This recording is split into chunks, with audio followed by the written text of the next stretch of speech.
Troisième et dernière façon de définir une fonction, c'est d'utiliser une formule. Voici un petit exercice. Donc arrivé chez lui, Julien se souvient qu'il doit déclarer ses impôts. Pour sa tranche de revenu annuel, R, donc R c'est son revenu, c'est ce qu'il gagne en un an, entre 13 000 et 27 000 euros, il a trouvé une formule qui lui permet de calculer l'impôt total qu'il aura à payer. Donc cette formule, elle est donnée par la fonction suivante, f.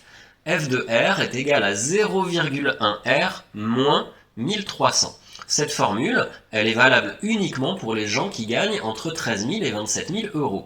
Elle définit bien une fonction qui, selon le revenu, qui sera donc l'antécédent, nous donne une nouvelle information qui est le montant de l'impôt à payer et qui sera l'image. Quel est donc le domaine de définition de cette fonction ? Eh bien, c'est l'intervalle qui va de 13 000 jusqu'à 27 000, puisque pour tous ces salaires annuels-là, on va pouvoir utiliser la fonction, c'est écrit sur le site du gouvernement. Imaginons maintenant que Julien y gagne 17 500 euros par an. Comment va-t-il pouvoir calculer le montant de l'impôt qu'il doit payer ?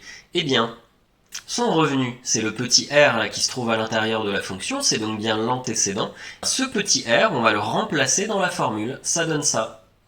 Le R a tout simplement été remplacé par sa valeur numérique, ici 17 500. Il n'y a plus qu'à faire le calcul en utilisant les règles de priorité. Donc la multiplication est toujours prioritaire. Fois 0,1, tu sais qu'il faut décaler la virgule d'une rangée vers la gauche. Dans 17 500, la virgule est à la fin. Hein. Donc décaler vers la gauche, ça enlève un 0, ça fait 1750 moins 1300. Donc le montant des impôts à payer sera de 450 euros.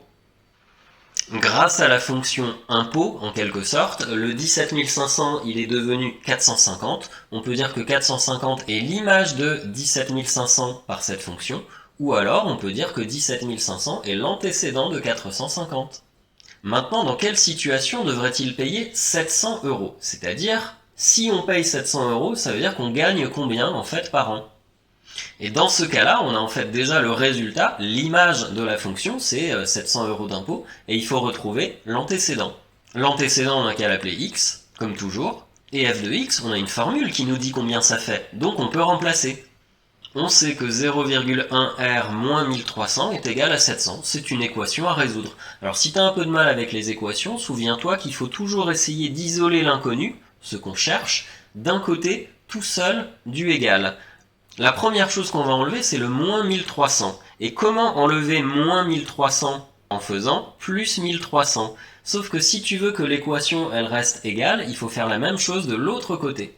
Ça donne que les 1300 ils disparaissent, 0,1 R moins 1300 plus 1300, on a fait ça exprès justement pour que ça disparaisse. Et de l'autre côté, il nous reste 700 plus 1300, c'est-à-dire 2000. Comment faire maintenant pour enlever, attention, cette multiplication par 0,1, c'est pas un plus ou un moins 0,1, c'est un fois 0,1, eh bien on va la dégager en divisant par 0,1. Qu'est-ce que ça donne ? 0,1 divisé par 0,1, ça s'élimine en quelque sorte, et il nous reste donc R égale 2000 divisé par 0,1, c'est-à-dire 20 000. On a trouvé le résultat. Pour payer 700 euros d'impôt, il faut gagner 20 000 euros.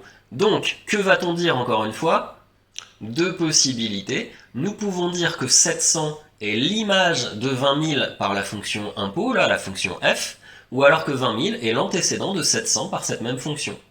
Et là, je voudrais vraiment que tu retiennes ça. Quand on connaît l'antécédent et qu'on cherche l'image, alors là, on doit faire un calcul. A l'inverse, quand on connaît déjà l'image et qu'on cherche à déterminer le ou les antécédents, on a vu qu'il pourrait y en avoir plusieurs, et bien là on doit faire une équation. Très important ça, on cherche l'image, calcul, on cherche l'antécédent, équation.